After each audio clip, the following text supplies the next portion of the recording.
warmay xasankii oo soo amaanta waa leefleefay taay dhamaatay waxaan ka hadlay eeg horta Yacquubow waxaa jira wax oo runa oo dadku aysan dafiri karin ma ogtahay farmaajo aniga xilli aan ku kacsanaana waa jirtay xilli aan taageersanaana waa jirtay markii dambe oo doorashada lagu jiray isagaan maaragtay waxaan rabay in la bedelo waa la bedelay doorashaa dhacday xasan sheekh waa la doortay run haddaa rabtid farmaajo iyo xasan sheekh waa nin iyo cidla waa habeen iyo maalin ninkaa farmaajo ah nin ay ka go'an tahay dalakan inuu wax u qabto buu ahaa nin doonayo Soomaali inuu u shaqeeyo buu ahaa xasan nin shaqaysanayo weeye adna waa og tahay haddii dadana gaar ay jiraan waa meesheeda laakiin waa og tahay xasan nin shaqo ku weydiinaya hay أنا وقت قانا نين دنا قاعد كل شيء ما هي أرتدي كل شيء يعني سؤال كذا كويديني وحتى وعرفنا عاو كافة يديستو ما دام السيستم كي هراء فرماتشوا وراء تغيير ترتي مركي دمنا أسبد الشيء وحلي جوري بده صاحبك خير وحفيزك بني ونص مريض بكل جيسين سواء أنا عاو كافة يديستو واحد يقطع تعوتع وحقبتك فرماتشوا حاجة تعو hadda meel fog ba kaaga dooni maayo Yacquubow waxa leedahay xasan baa al-shabaab la diriraya xasan al-shabaab kula diriri maayo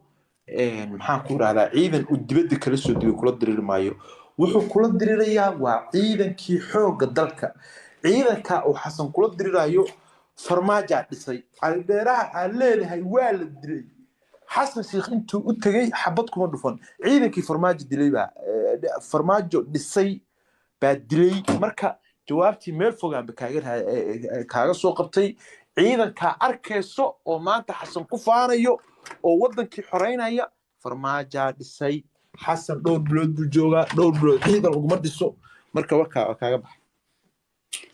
horta jino ni wariyaa baa tahay dalka wax badan u soo joogay farmaajo ciidan dhisay fikradda ah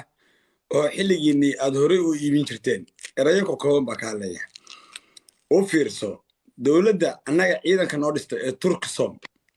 ninkii waddanka inay yimaadaan fikradda iska lahaa xerada ciidanka lagu tababarana bixiyey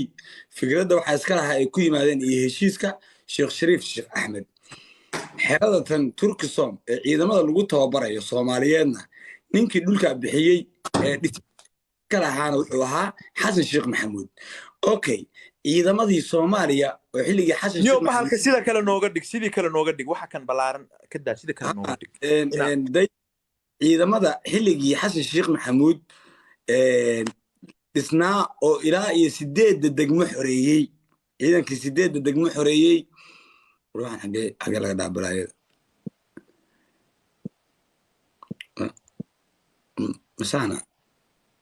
مسانا مركه ما يسيدي كلا fiicnayd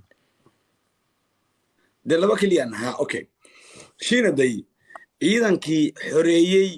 32 tuulo ka xoreeyay al-shabaab oo ilaa Jawhar wasiirad Khadiija ay sheegtay xilligii xasan sheekh maxamuud baan ka sheekeynayaa al-shabaab ka xoreeyay oo wadada dheer oo Jawhar iyo xamar nabadda ka dhigay ma ciidan waxay ahaayeen oo farmaajo jeebka ku watay ciidankii waaga xilligii xasan sheekh nabad ka dhigay baa la diiwaan geliyay farku 32 degmo ahayd baa laga sifeeyay 32 degmo culus noo yimi taajir MJ soo dhow adeer soo dhow nin culus noo yimi ku soo taajir MJ soo dhow xilliga marka ciidanka 36 degmo 32 degmo xoreeyay xilligii xasan sheekh maxamuudna dhisnaa buu farmaajo wuxuu u sameeyay system laakiin farmaajo ciidan dhisay waa sheeko raqiisa weey xerada ciidanka lagu dhiso xasan sheekh maxamuud baa dhisay oo dhameystiray dhulka bixiyay ilaa rabbi ambeerka u dhiman Turkida heshiiska ay ku timi farmaajo ma lahayd ciidamadii markii waddanka laga tagayay markii lagu wareejinayay ilaa iyo Jawhar nabadda ka dhigay baa la diiwaan geliyay taas waa ka yeelaya farmaajo ciidankii uu dhisay oo laga sugay oo lagu haystay oo u dhibka badnaa ku Eritrea la geeyay bay ahayd Eritrea waa ogtahay iyo Djibouti waa sayaan dhul Soomaaliyeed baa ku maqan ma jirin mabda aan annaga iyo Eritrean wax isugu darsan karnay sababtoo ah walaalo soomaaliyeed oo jabuuti ka dagaalamaya ciidanka nimankan iisheeg jabuutiyaanku waxay joogaan meesha la dhaho beled weyne joogaan oo halkaasay ka dagaalamayaan cadoway adi kaa dhicinayaan adiguna waxaad heshiis la noqonayn annaguna eritrea oo jabuuti dhulka haysata cadowna ku ah marka sheekada ah farmaajo ciidan dhisay waa khayaali weeye ma aha sheeko saxa sababtoo ah markii lagu wareejinayo waddanka bilaa ciidan ma ahayn markii waddanka lagu wareejinayo 32 degma wax laga xoreeyay al-shabaab oo laga xoreeyay marka taasaa kaa leeyahay haddii aan u gudbo mid kale maanta ma garan kartaa 5 sano hadduu ciidanka u dhisay shiinow tuulo ay al-shabaab ka qabsadeen waa ma jirto dabcan cid ii sheegi karta ma jirto sababtoo ah waa ku dhex jiraa wararkii habeen kasta waa daawadaa ma qabto wax kale aad baan warar dhegeysto ama war indheeyo waxa ugu badan waqtiga iga qaata weye marka maasha allah ninkii shaydaan caldheere maanta geerihiisa waa la xaqiijiyey xukuumaddan hadda joogtana shacabka soomaaliyeed mar kale ugu celinaya waa xukuumaddii hore u dishay iyadoo godanay maanta iyadoo 100 maalin iyadoo 120 maalmood aan gaarin 4 bilood weeye baa waxaa la soo celiyey 10 tuulo 10 degmo wax ka badan baa shabaab laga saaray waxa kale oo gacanta dowladda caawa ku maqan cabdullaahi yare oo 3 milyan dowladda maraykanka ee dul dhigtay naas nuujin shabaab dambe waa dhamaatay dalku waa xoroobaya war allahu akbar takbiir allahu akbar shiina qobyaaladii miska daysay mise waa ku noqotay موضوع كلا نكفر الموضوع عن كوده هالليني ما يكاد من دقيسو يعقوبو أنيجو وحنقولها الليا أنا نوريا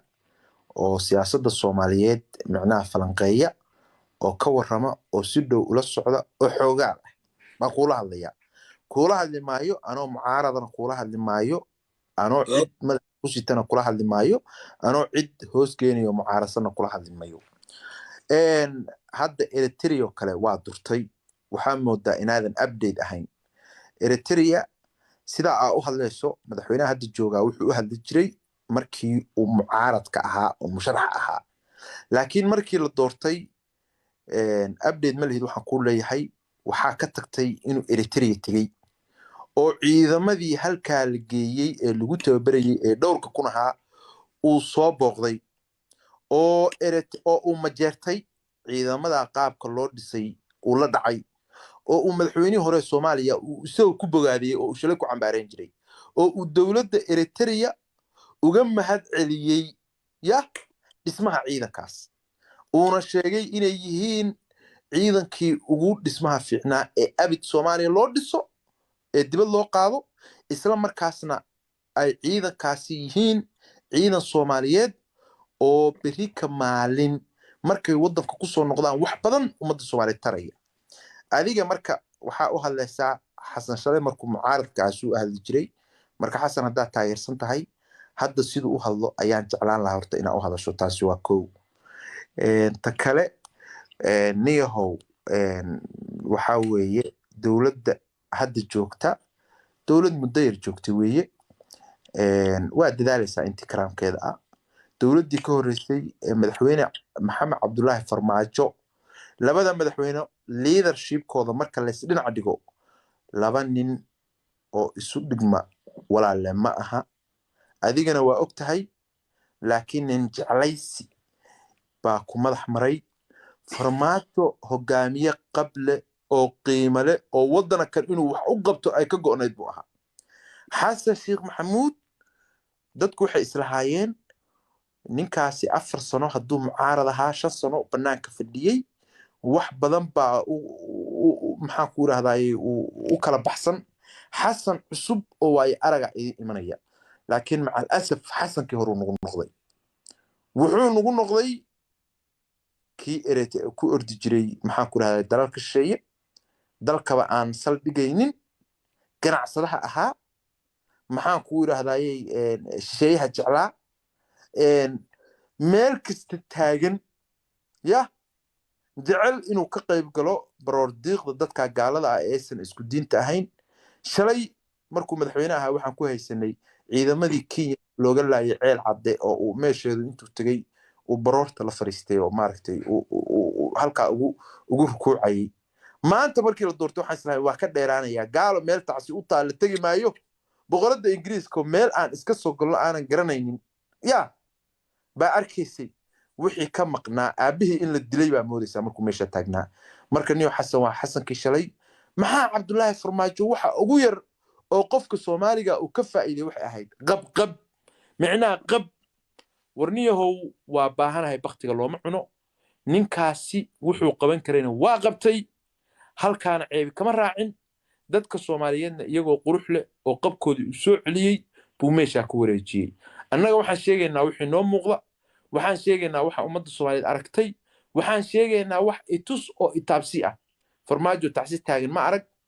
ya farmaajo hadda meel kusii ordaya ma arag farmaajo oo dalka saldhigi waaye ma arag farmaajo iyo xasan sheekh maxamuud anuu waxaan oran karaa habeenii maalin la isu hayn maba ku dheeraanayo waa kaaga baxay horta shiinow luuqadda diblomaasiga qofka marka uu xilka ku fadhiyo iyo marka uu xilka maqayaan labay kala tahay ilaa abtino waa ummadda soomaaliyeed waxay dareensan tahay ciidamada eritrea loo geeya tababarka in khasaare maahay aan waxba laga soo faa'iidin dabcan intuu madaxweynuhu meel soo istaagana inuu ku eedeeyo farmaajo horta waxba ma soo kordhineen ciidamada eritrea maantay ku dhegan tahay oo diidan tahay inay maanta maalin looga baahi badan yahay ma jirto waa ayna diiday inay soo wareejiso wuxuuna u tegay eritrea dana isaga uu ka rabay ma ahayn hadduu dana isaga kaga xiran yihiin ay jiraan waxa uu soo qaban lahaa ii sheeg wuxuu u tegi lahaa tiriibkii hore oo tan ka horreysay dowladda ninkuna cusub maahay waa madaxweynuhu waa isla xasankii mowta marka hore nala joogay boorta eritrea wax ku darsana haddana eritrea sababta loo tegay waxa weeye bal badqabkii ciidanka in laga war doono taas haddaa marka mid kaa dhaho oo ku dhaho luuqad diblomaasiyad weeye shiinow ma la socotaa xasan sheekh maxamuud 4 sano hore la dhaafay iyo farmaajo kii safar badnaa farmaajo wuxuu safar badnaa ma aqaaniyo ma 20 safar buu dheeraaday mise 18 buu dheeraaday meel baa ka akhrinay ma fiyo mise BBC baa xasan sheekh maxamuud iyo farmaajo قبو سؤالي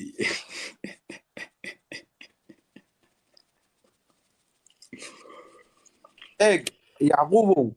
adigu kan hore macna waa fahmi la ilaahay hadda qabka fahmi la luqadda la jarjaro mudaas qaba qabka arwa fahmi waayo qabbu su'ali arda ruux eebta dhacdan ku sheegaya waxaan dib ku xasuusinaya kenya baa isqabanay waagii badda la geeyay maxkamadda heeg 17kii way marka waataan la dooro weeye farmaajo la dooro weeye 16kii shirka midowga iigad baa lagu qabanay xamar markii aan nimankii isqabanay kenyaati safiirkooda la bixin kenya waa soo cayriyeen xasan sheekh maxamuud markaa waxaa socda process hawada soomaaliya lagu soo celinaya xilligaa bilaabay marka oo socda idinka hawada soomaaliya aan ku baraarugteen markii qalabka la soo geliyay soo qabo ninka hawiye soo qabo adigu waxba siyaasadda nin iska taageeraya tahay kaala leeyahay la soo qorayo carta kaala soo qorayo soo ku jira meesha soo qabo yacquub كلام هوسه أنا شو اللي وجه هذه رواية أقوله عرفت هذا مركز اوكي وانا عيتمي وايه وافهمي